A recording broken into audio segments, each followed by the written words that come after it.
नमस्कार, मी सोनाली पालव. न्यूज अपडेटमध्ये आपलं स्वागत.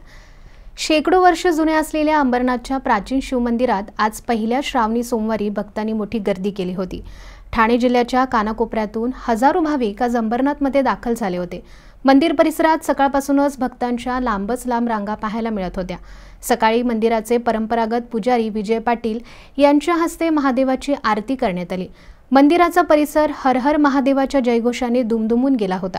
दर्शनाची रांग उल्हासनगरच्या कमानीपर्यंत जाऊन पोहोचली होती.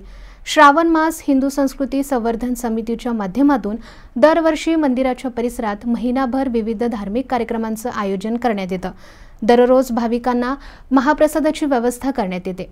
श्रावण महिन्यात मंदिरात होणारी भक्तांची गर्दी लक्षात घेता शिवाजीनगर पोलीस ठाण्याच्या माध्यमातून चोख बंदोबस्त तैनात करण्यात आला होता.